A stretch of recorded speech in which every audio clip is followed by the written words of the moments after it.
This is lecture number 3 of work power energy. और इस part में हम क्वेश्चंस करेंगे कि कैसे हम डिफरेंट केस में अलग अलग फोर्सेस का वर्क डन कैलकुलेट करते हैं। एंड देन हम सीखेंगे कि एक वेरिएबल फोर्स का कैसे वर्क डन कैलकुलेट करते हैं, वो भी सीखेंगे। आइए सबसे पहले हम स्टार्ट करते हैं कुछ क्वेश्चन से। देखिए, इस क्वेश्चन में आपको एक पुली सिस्टम है, आपको मास दिख रहा होगा। आपको बोला कि इस पुली को हम क्या करते हैं, रेस्ट से रिलीज करते हैं, ब्लॉक को जो है रेस्ट से रिलीज करते हैं। तो आपको बताना work done in first 2 second on the block in सब फोर्स के कारण। अब देखिए, वर्क डन निकालने के लिए वर्क डन का फोर्स होता है फोर्स इंटू डिस्प्लेसमेंट। जिस फोर्स का वर्क डन पूछे वही फोर्स को यहां कैलकुलेट करेंगे। तो आपको क्या चाहिए, एक तो चाहिए डिस्प्लेसमेंट और दूसरा चाहिए फोर्स। फोर्स कौन कौन सा लगेगा, ऊपर टेंशन रोप में, नीचे लगेगा ग्रेविटी। डन। तो पहले हमें टेंशन कैलकुलेट करना पड़ेगा। ग्रेविटेशनल फोर्स तो आ चुका है, क्योंकि 2 kg 3 kg तो 20 और 30 न्यूटन। पहले हम एक्सेलरेशन कैलकुलेट करते हैं पूरे सिस्टम का। तो एक्सेलरेशन कैसे कैलकुलेट करते हैं पूरे सिस्टम का, चलाने वाला फोर्स माइनस रोकने वाला force divided by total mass. तो एक्सेलरेशन आ गया इतना। फिर डिस्प्लेसमेंट निकालना है 2 सेकेंड में। सेकेंड इक्वेशन लगाएंगे ut plus half at square. Rest से स्टार्ट हुआ है 0, हाफ एक्सेलरेशन है आपके पास 2, टाइम है 2 का स्क्वायर यानी 4, तो डिस्प्लेसमेंट आ गया 4 मीटर। डन। पुली सिस्टम का टेंशन कैसे निकालते हैं, 2m1m2 upon m1 plus m2 into जी। दोनों मास रखेंगे, जी का वैल्यू 10 रखेंगे, तो टेंशन आ गया 24 न्यूटन। अब आइए बात करते हैं कि 2 kg और 3 kg ब्लॉक पे टेंशन और ग्रेविटेशनल का वर्क डन कितना होगा। 2 kg ब्लॉक की बात करिए, ऊपर टेंशन, डिस्प्लेसमेंट कैसा होगा, क्योंकि 3 kg ब्लॉक भारी है तो वो नीचे डिस्प्लेस करेगा, 2 kg ब्लॉक ऊपर डिस्प्लेस करेगा। यानी 2 kg पे टेंशन और डिस्प्लेसमेंट सेम डायरेक्शन में। अगर टेंशन और डिस्प्लेसमेंट सेम डायरेक्शन में तो वर्क डन पॉजिटिव आएगा, उसको लिखेंगे tension 24 into displacement charge. Work done आ गया टेंशन का 96 जूल। अब बात करते हैं 2 kg पे ग्रेविटेशनल फोर्स का वर्क डन। ग्रेविटी नीचे लग रहा है 20 न्यूटन का, डिस्प्लेसमेंट ऊपर हो रहा है तो ग्रेविटेशनल फोर्स निगेटिव आएगा। कितना आएगा, 20 इंटू 4 यानी force into displacement. Similarly 3 kg block पे देखिए, 3 kg ब्लॉक का डिस्प्लेसमेंट नीचे है, टेंशन ऊपर है, निगेटिव आएगा, force of tension into displacement. Gravity force नीचे है, डिस्प्लेसमेंट नीचे है, वर्क डन पॉजिटिव आएगा, ग्रेविटी फोर्स 30, डिस्प्लेसमेंट 4, आंसर आएगा। अगर आपको टोटल वर्क निकालना है सिस्टम पे तो आप क्या करिएगा, टोटल वर्क निकालने के लिए सिस्टम पे आप क्या करिएगा, सबको ऐड कर दीजिएगा। सबको ऐड कर दीजिएगा तो आपके पास टोटल वर्क डन आ जाएगा सिस्टम पे। और ध्यान से देखिए, वर्क डन जो आ रहा है 2 kg पे 96 प्लस 96 और 3 kg पे माइनस 96, तो टोटल वर्क डन कितना आ रहा है सिस्टम पे, वो 0, क्योंकि माइनस 96 प्लस 96 0। देखिए, इस क्वेश्चन में आपको बोला 2 ब्लॉक कांटेक्ट में रखा हुआ है, एक दूसरे के कांटेक्ट में, और आपसे पूछा है work done by the contact force between the blocks in first 2 second. और आपको निकालना है कांटेक्ट फोर्स के द्वारा work done on 2 kg block and 6 kg block and total work done by the contact force, और एक्सटर्नल जो force लग रहा है उसके कारण वर्क डन निकालना है। तो पहले आप क्या करिए, इसके बीच का कांटेक्ट फोर्स निकालने के लिए पूरे सिस्टम का एक्सेलरेशन निकालिए। पूरे सिस्टम का एक्सेलरेशन क्या होगा, total next external force divided by total mass, तो एक्सेलरेशन आ गया। डिस्प्लेसमेंट निकालिए 2 सेकेंड में, तो वो हो जाएगा ut plus half at square. Initially rest पे था तो ये 0, तो हाफ एक्सेलरेशन और टाइम का वैल्यू रखेंगे तो डिस्प्लेसमेंट आ जाएगा। अब आप क्या करिए, 2 kg ब्लॉक का FBD बनाइए। तो 2 kg ब्लॉक पे 20 न्यूटन बाहर से एक्सटर्नल फोर्स और 6 kg इस पे लगाएगा कॉन्टैक्ट फोर्स, जिसको हम F1 बुला रहे हैं। तो यहां से देखिए हम क्या लगाएंगे, F net equal to ma, यानी नेट फोर्स यानी डायरेक्शन मोशन इधर इसका है, एक्सेलरेशन इधर है, तो 20 minus F equal to mass into acceleration. Acceleration है 2.5, तो यहां से F1 आ जाएगा 15 न्यूटन। तो यहां से कॉन्टैक्ट फोर्स आ गया 15 न्यूटन। सो आप इस ब्लॉक का FBD बनाइए 2 kg का, तो F net equal to ma लगाएंगे तो आपके पास कॉन्टैक्ट फोर्स आ जाएगा 15 न्यूटन। डन। अब आपको क्या निकालना है, वर्क डन निकालना है। तो वर्क डन आइए निकालते हैं। वर्क डन का फॉर्मूला होता है force into displacement, contact force के कारण। 2 kg ब्लॉक पे हम पहले कैलकुलेट कर रहे हैं। तो 2 kg ब्लॉक पे देखिए कॉन्टैक्ट फोर्स इधर लग रहा है और डिस्प्लेसमेंट ब्लॉक का इधर है, तो यानी वर्क डन नेगेटिव आएगा। Contact force into displacement, displacement calculate करके आए। सिमिलरली 6 kg ब्लॉक पे कॉन्टैक्ट फोर्स राइट में, डिस्प्लेसमेंट भी राइट में, तो 6 kg ब्लॉक पे जो कॉन्टैक्ट फोर्स आएगा वो आ जाएगा फोर्स इंटू 5 और साथ में प्लस, तो work done on the 6 kg block by the contact force वो आ जाएगा 75। Total work done by the contact force इसको ऐड करेंगे तो वो 0 आएगा, और एक्सटर्नल फोर्स के कारण work done, external force right में लग रहा है, डिस्प्लेसमेंट भी राइट में हो रहा है, इसीलिए वर्क डन पॉजिटिव आएगा, यानी 20 इंटू 500 जूल। नेक्स्ट क्वेश्चन देखिए, इस क्वेश्चन में बोला है कि हम क्या कर रहे हैं, एक ब्लॉक को एक इंक्लाइन प्लेन पे एक फोर्स लगा करके कांस्टेंट वेलोसिटी से ऊपर ले जाना चाहते हैं। डन। तो आपको बताना है कि एक एक्सटर्नल एजेंट के कारण कितना वर्क डन करना पड़ा, और ये जो यहाँ पे है इस सरफेस पे यहाँ पे फ्रिक्शन भी है, यहाँ पे कोएफिशिएंट ऑफ फ्रिक्शन आपको गिवन है म्यू के। अब देखिए कांस्टेंट वेलोसिटी से ले जा रहे हैं, तो जब आप इस पे एक्सटर्नल फोर्स लगाइएगा तो इसके ऊपर इंक्लाइन प्लेन पे नीचे लगेगा mg sin थीटा, और सिंस रफ सरफेस है तो नीचे फ्रिक्शन इसको रोकने की कोशिश करेगा, और सिंस इसको कांस्टेंट वेलोसिटी से ले जा रहे हैं तो यहाँ काइनेटिक फ्रिक्शन लगेगा। काइनेटिक फ्रिक्शन का जो वैल्यू होता है वो कांस्टेंट होता है, वो होता है म्यू के इंटू एन, और नॉर्मल लेंगे mg cos थीटा, तो काइनेटिक फ्रिक्शन आ गया mu k mg cos theta. तो अगर कांस्टेंट वेलोसिटी है तो एक्सटर्नल फोर्स और mg sin theta plus mu k mg cos theta बराबर आएगा, यानी कि अगर कांस्टेंट वेलोसिटी है तो external force will be equal to mg sin theta plus force of kinetic.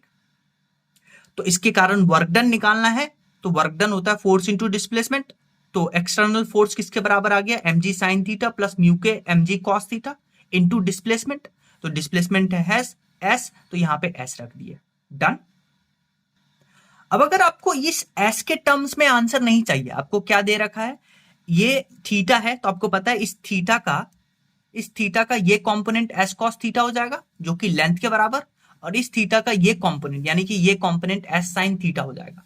तो आप क्या करिए, इस s को अंदर मल्टीप्लाई करिए, s को अंदर मल्टीप्लाई करिएगा क्योंकि यहां से mg और s कॉमन लेंगे, s को अंदर मल्टीप्लाई करिएगा, s sin थीटा की जगह पे हम h लिख सकते हैं और s cos थीटा की जगह पे हम l लिख सकते हैं, तो ऐसे भी आंसर दिया जा सकता है। नेक्स्ट क्वेश्चन देखिए, इसमें आपको बोला कि एक ब्लॉक जो है इंक्लाइन प्लेन पे ऊपर से नीचे स्लाइड करना स्टार्ट करता है, रफ इंक्लाइन प्लेन है, और यहाँ पे आपको ये मूव कर रहा है, तो इसलिए आपको काइनेटिक फ्रिक्शन का कोफिशिएंट दिया है, यानी कि म्यू के आपको गिवन है कोफिशिएंट ऑफ फ्रिक्शन। तो आपसे पूछा है work done by gravity force बताना है और work done by friction force बताना है।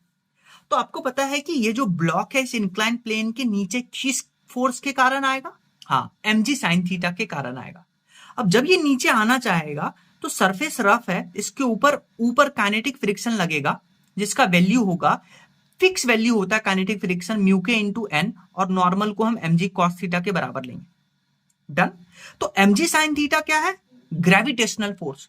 तो पहले हम देखते हैं, क्योंकि ब्लॉक नीचे आ रहा है तो डिस्प्लेसमेंट नीचे है, mg sin थीटा नीचे है, तो work done by gravity positive आएगा क्योंकि फोर्स और डिस्प्लेसमेंट दोनों सेम डायरेक्शन में, तो work done by gravity positive आएगा, कितना आएगा mg sin theta into displacement.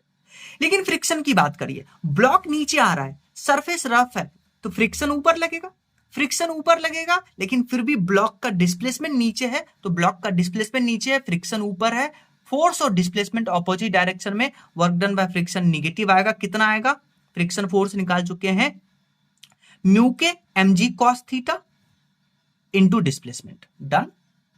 Next question देखिए, इसमें आपको बोला है कि एक जो इंक्लाइन प्लेन है एक कार्ट में रखा हुआ है, यानी आप कह दीजिए एक कार में रखा हुआ है, एक बस में या ट्रक में रखा हुआ है, और ये ट्रक जो है आगे कांस्टेंट वेलोसिटी से मूव कर रहा है। क्वेश्चन में आपको बोला है car starts it's motion with constant velocity, तो आपको बोला गया है कि नॉर्मल रिएक्शन का वर्क डन निकालिए टी टाइम में। डन।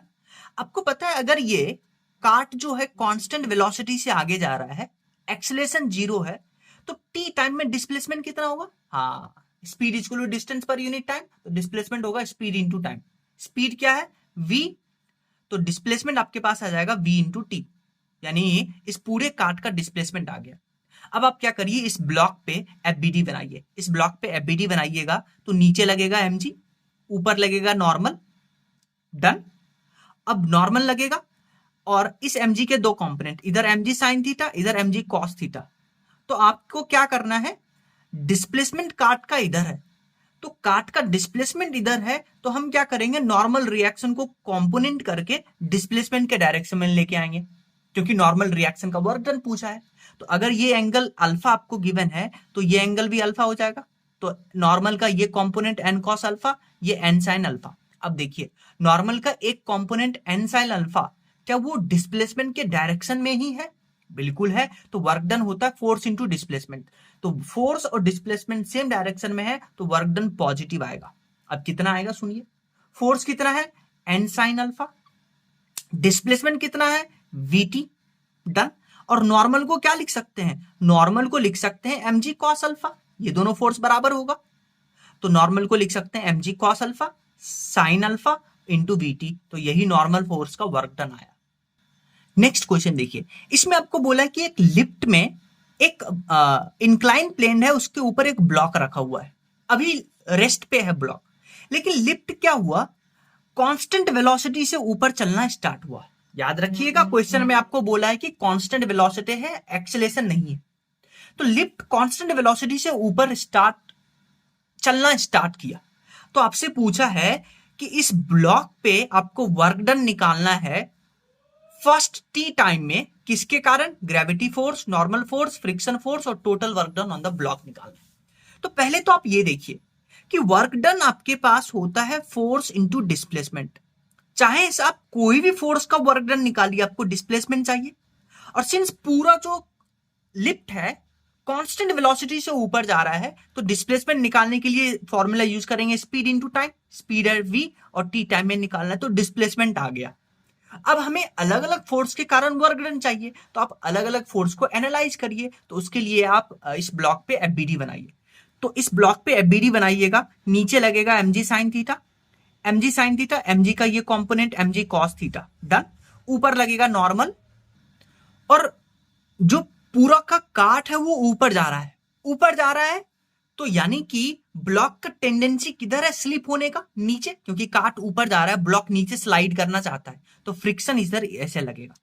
अब देखिए जितने भी फोर्स हैं, नॉर्मल, एमजी, फ्रिक्शन, सबका कंपोनेंट करके या तो हम फोर्स को डिस्प्लेसमेंट के डायरेक्शन में लेके आएंगे या उसके ऑपोजिट में, तभी वर्क डन होगा, तभी वर्क डन हम कैलकुलेट कर सकते हैं। तो पहले बात करते हैं वर्क डन बाय ग्रेविटी। तो ग्रेविटेशनल फोर्स देखिए डिस्प्लेसमेंट के ऑपोजिट लग रहा है, तो देखिए mg नीचे, डिस्प्लेसमेंट ऊपर, तो work done by gravity negative आएगा, क्योंकि फोर्स और डिस्प्लेसमेंट ऑपोजिट डायरेक्शन में। वर्क डन बाय ग्रेविटी क्या आ जाएगा, नेगेटिव। कितना आएगा, mg इंटू डिस्प्लेसमेंट, डन। अब हम बात करते हैं नॉर्मल। तो देखिए नॉर्मल और डिस्प्लेसमेंट का डायरेक्शन देखिए, मैंने आपको बोला था कि अगर आपको वर्क डन निकालना है तो जो भी फोर्स होगा या तो डिस्प्लेसमेंट के डायरेक्शन में या इसके ऑपोजिट। तो आप क्या करिएगा, नॉर्मल का कंपोनेंट करिएगा, ये एंगल थीटा तो ये थीटा हो जाएगा, तो ये ऑन एन कॉस थीटा, और इसका एक कंपोनेंट किधर आएगा, इसका एक कंपोनेंट आपके पास इधर आएगा एन साइन अल्फा, उसमें हम इंटरेस्टेड नहीं है। अब आप देखिए फोर्स एन कॉस थीटा और डिस्प्लेसमेंट सेम डायरेक्शन में है, तो work done by normal positive आएगा, वो आ जाएगा N cos theta into v t. Normal के जगह पे लिख सकते हैं एमजी कॉस थीटा, क्योंकि नॉर्मल और एमजी कॉस थीटा दोनों अपोजिट डायरेक्शन में और इक्वल हैं, तो यहां से आ गया work done by normal. Friction की बात करिए, अब देखिए फ्रिक्शन इधर लग रहा है, तो अगेन फ्रिक्शन का कंपोनेंट करेंगे, तो ये एंगल थीटा है तो ये थीटा हो जाएगा, तो ये एफ कॉस थीटा, ये एफ साइन थीटा।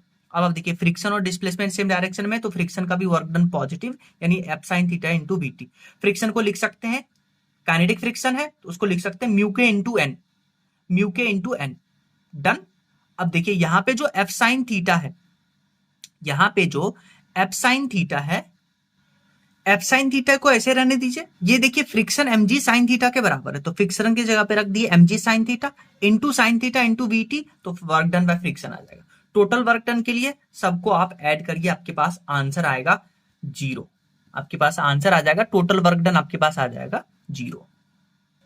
अब हम बात करेंगे work done by variable force, कि अगर आपको फोर्स वेरिएबल दे दे, वेरिएबल कहने का मतलब force x component x y पे भी, एक्स कंपोनेंट पे भी डिपेंड कर रहा है, फोर्स का वाई कंपोनेंट भी है, फोर्स का जेड कंपोनेंट भी है, यानी वेरिएबल फोर्स है। फोर्स किसी भी चीज के साथ डिपेंड कर सकता है, डिस्प्लेसमेंट के साथ, टाइम के साथ, या किसी और चीज के साथ। तो अगर फोर्स वेरिएबल है तो वर्क डन का फॉर्मूला लिखते हैं F X D X from x1 to x2 integration, और integration of F Y D Y from y1 to y2 and integration of F Z D Z from z1 to z2।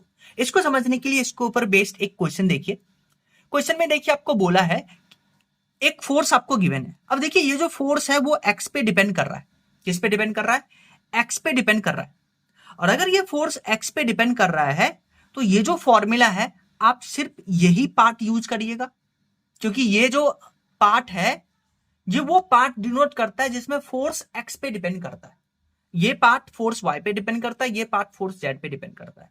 तो ये formula use करेंगे, force के जगह पे value रखेंगे हम ये, और इसका लिमिट लगाएंगे कहां से? 1 से 3 मीटर। तो 1 से 3 मीटर लगाएंगे।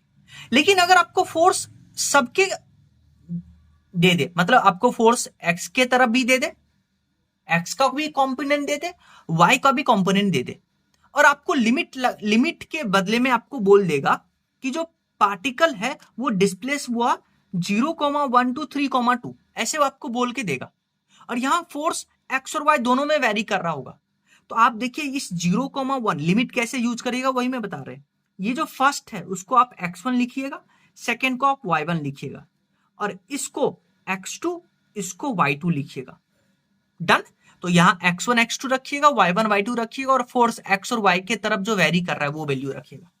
अच्छा, सिमिलरली आपको बोल सकता है कि एक पार्टिकल जो है उस पर फोर्स लग रहा है x और y दोनों में, और पार्टिकल डिस्प्लेस हुआ इस पोजीशन से इस पोजीशन। तो ऐसा भी आपको देखने को मिल सकता है। तो यहां लिमिट आगे जो होगा उसको x1 लिखेंगे, यहां y1 लिखेंगे, इसको x2 लिखेंगे, इसको y2 लिखेंगे, और आप x1 x2 y1 y2 और फोर्स का आपको वैल्यू देगा, आंसर आ जाएगा। नेक्स्ट क्वेश्चन देखिए, वेरी इंपॉर्टेंट क्वेश्चन, ये AIPMT में आया था।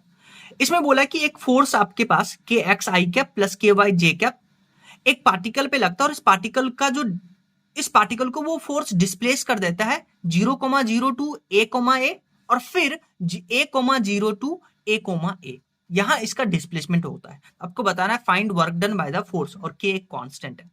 तो पहले ये जो आपके पास गिवन है कि पार्टिकल को कहां से कहां तक डिस्प्लेसमेंट किया, इसको ड्रॉ करिए। पार्टिकल को डिस्प्लेस किया 0,0, यानी कि पार्टिकल अभी ओरिजिन पे था तभी 0,0, कहां से कहां तक? a,0, यानी x में a, y में 0, यानी ये पॉइंट पे डिस्प्लेस किया, यानी यहां से यहां डिस्प्लेस किया a,0। फिर a,0 से ले गया a,a, यानी a,0 से a,a कहीं यहां पे आएगा क्योंकि x और y दोनों है। तो अब आप देखिए डिस्प्लेसमेंट क्या होता है? Final minus initial. तो यानी पार्टिकल को यहां से यहां ले गया, फिर यहां से यहां ले गया, पर हम एक्चुअली जो वर्क डन में फोर्स इंटू डिस्प्लेसमेंट यूज करेंगे। ये डिस्प्लेसमेंट ये क्या होता है? Final position minus initial position. तो ये जो कंपोनेंट है a,0, इसकी बात ही नहीं करेंगे हम। किसकी बात करेंगे? 0,0 और a,0। डन। तो इसकी अगर हम बात करेंगे तो लिमिट कैसे यूज करेंगे? लिमिट यूज करेंगे, ये है आपके पास x1, ये है आपके पास y1, मैंने आपको बताया था। और ये जो पार्ट है फाइनल पार्ट, ये है आपके पास x2, और ये है आपके पास y2। अब आप क्या करिए, फोर्स आपके पास ये है, दोनों डायरेक्शन में है, तो दोनों डायरेक्शन का निकालिए। fx dx from x1 to x2, fy dy from y1 to y2। fx रखिए, kx को लिमिट रखिए x1 0, x2 a। Similarly fy को रखिए ky 0 टू a। फिर आप इसको इंटीग्रेट करिएगा, k बाहर आ जाएगा x²/2, 0 से k बाहर आ जाएगा y²/2। आप इसको सॉल्व करिएगा, आंसर आएगा ka²। सिमिलरली ऐसा ही क्वेश्चन है, आपको बोला कि एक फोर्स, अब ये फोर्स क्या है? ये फोर्स का वैल्यू है आपके पास, इस फोर्स का वैल्यू है आपके पास k वाई आई कैप प्लस के एक्स जे कैप। तो देखिए हमने क्या किया है, फोर्स का जो मैग्नीट्यूड था वो चेंज कर दिया है, और आपको बोला है कि अगेन पार्टिकल सेम डिस्प्लेसमेंट होता है। तो ये इसको निगलेक्ट कर देंगे, इसको और इसको ही यूज करेंगे, यानी कि आपके पास इस केस में भी x1 आ जाएगा 0, y1 आ जाएगा 0, x2 आ जाएगा a, y2 आ जाएगा a। अब आपको निकालना है वर्क डन। तो आइए बात करते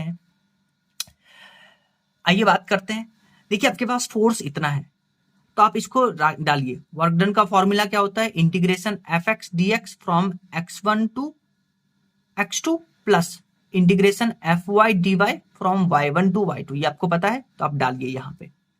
अब आप देखिए यहाँ इंटीग्रेट नहीं कर सकते, इंटीग्रेशन कर रहे हैं y का x के रेस्पेक्ट में, तो ये पॉसिबल नहीं है। तो यहाँ एक फंडा कॉन्सेप्ट यूज करेंगे। अगर आपके पास एक कोई फंक्शन है एक्स वाई और आपको डीपी अपॉन डीएक्स करना है, तो आप क्या करते हैं, डीपी अपॉन डीएक्स करना है तो आप क्या करते हैं, एक्स को कांस्टेंट रखते हैं, इसका डिफरेंशिएशन करते हैं, डन। और फिर y को कांस्टेंट रखते हैं, x का डिफरेंशिएशन करते हैं, तो वो x के रेस्पेक्ट में आएगा 1। और फिर आप x को इधर मल्टीप्लाई करिए तो dp आ जाएगा x, dx dx कैंसिल, तो x dy plus y dx, done. और dp p के जगह पे हम लिख सकते हैं xy, यानी dxy को लिख सकते हैं x dy plus y dx, done. तो अब सिमिलरली आप यहाँ पे देखिए k को बाहर निकालिए, k को बाहर निकालिएगा तो यहाँ आ जाएगा y dx x dx, और यहां हम 0,0 से a, तो लिमिट हमने लगा लिया, दोनों लिमिट को ऐड कर देते हैं। अब आप देखिए y dx x dy को क्या लिख सकते हैं, y dx x dy को क्या लिख सकते हैं, dxy, तो इसके जगह पे हम ये लिख दिए। और अब आपके बताइए dt का इंटीग्रेशन क्या होता है t, dv का इंटीग्रेशन क्या होता है v, यानी कि dxy का इंटीग्रेशन क्या हो जाएगा xy, के बाहर निकाले तो के, लिमिट लगाइए 0,0 से a, फिर आप क्या करिएगा, x में 0a रखिए, y में 0a रखिए, सॉल्व करिएगा, यहां a और यहां आपके पास आंसर आ जाएगा ka², डन।